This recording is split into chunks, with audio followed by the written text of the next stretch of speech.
All right, so welcome to chapter 2. During this chapter, we're going to be talking about how to identify stocks that fit the parameters, because not only am I going to give you my own personal list, but you need to be able to identify stocks for yourself in case the parameters change or in case you come up with something else that you want to use instead. So let's talk about this. Number one, the most important part about this, honestly, is finding stocks that have sufficient volume, open interest, and premium in the options. So the strategy really does not work well with stocks that aren't highly traded. It doesn't work well with stocks that only have a monthly options. So it also depends. I mean, if you say, hey, I don't want to do it every week, I want to do it every month instead of every week, in that instance, sure, you can use monthly options, you can adjust the spreadsheet so that you can use the standard deviation per month instead of per 2-week period. But the way that I've written it, really, I like to look for stocks that have weekly options, and then I also like to look for stocks that have premium in the options. So what does that mean? When I'm looking at an options chain and I have already used my spreadsheet to determine the strikes for 1, 1.5, and 2 standard deviation, I need to see premium in a 1 standard deviation strike.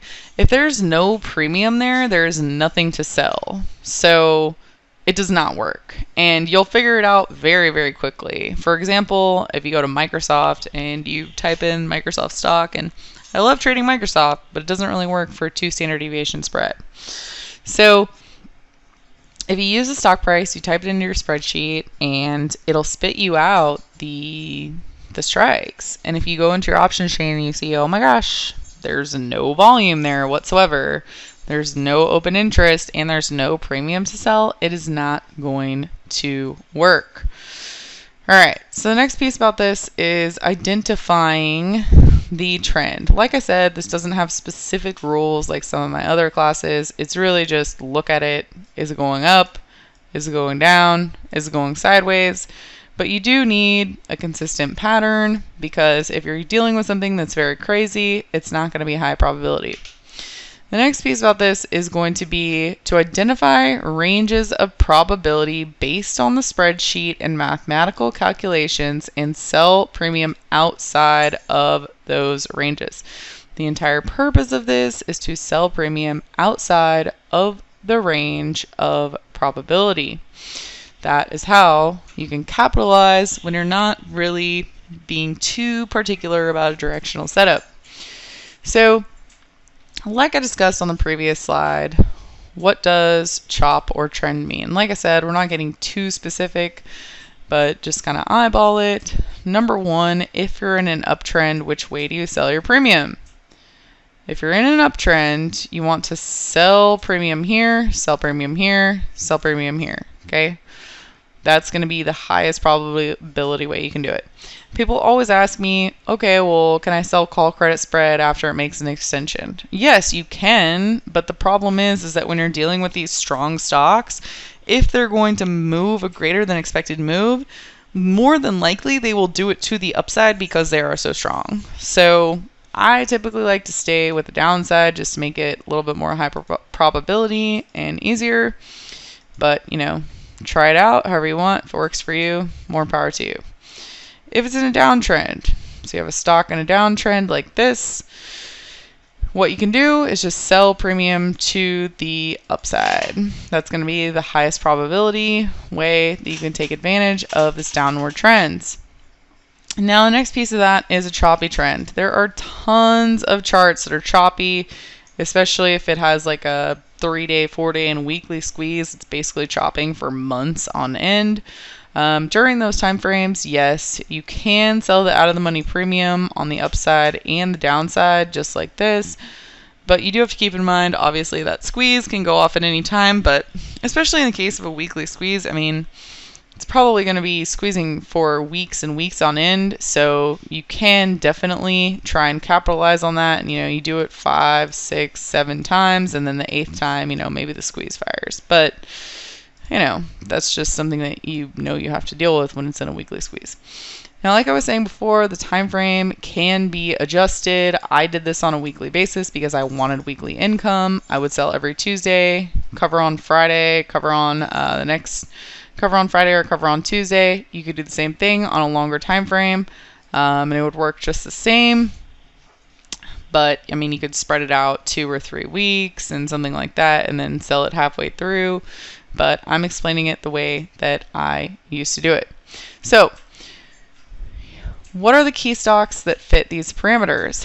Well, they have to have enough volume, they have to have enough open interest. And when I say enough volume, enough open interest, I'm not too particular about it, but it needs to have, at least like 200 contracts of volume and open interest in the options. Not in the stock, but in the actual options that you're trying to sell. Yes, it can work if there's less than that, but the problem is that the bid-ask spreads get super wide, and so if you have a spread of greater than $1 and you're trying to sell out of the money premium, you don't want to lose money just based on the spread. So I do try to stick with tickers that have a spread of less than $1 and that have about 200 contracts of volume and open interest in the strike that you're looking to sell. So the premium, when you're looking at the premium, you want to look at the premium and the options up to the Delta 30 and the Delta 40 because there has to be something to sell. You can't sell nothing. If there's nothing there, there's nothing to sell, there's no money to make. And then the next piece of this is weekly options. I would rather do weekly options. If you want to do it monthly, honestly, it would probably be even higher probability, but I like to do it on a regular basis. Now, the next piece of this is focusing on higher traded stocks. Why? Well, I want to focus on these higher traded stocks because those are the ones that have volume, they have open interest, they have a tight bid-ask spread, and they have premium in the options. So for all of those reasons, I focus on these hot stocks. So what are they? All right, favorite stocks for this strategy. Here you go. Ulta. So we have Ulta. It's been a very, very strong stock. Google, it's a little bit crazy as of late, but it fits all of my parameters. And I've used this one like this for years. Another one is Tesla. Amazon is my number one. This is the one that I began and I honed this strategy with, used it all the time, and I still continue to trade Amazon now to this day. ServiceNow and OW is also a great one. I love Shopify in the e-commerce space as well. We have Booking.com. At the time when I used to do it, it used to be Priceline, and we also have Facebook. So with this list, we have 1, 2, 3, 4, 5, 6, 7, and a bonus one. So like I said, you can definitely identify more, but these are the key ones that I use for the strategy, and now these are also the same stocks that I use for my 5-star strategy as well as my stock profit strategy. So let's go ahead and move on and let's discuss how do we identify the trend and how do we actually trade it in the next section.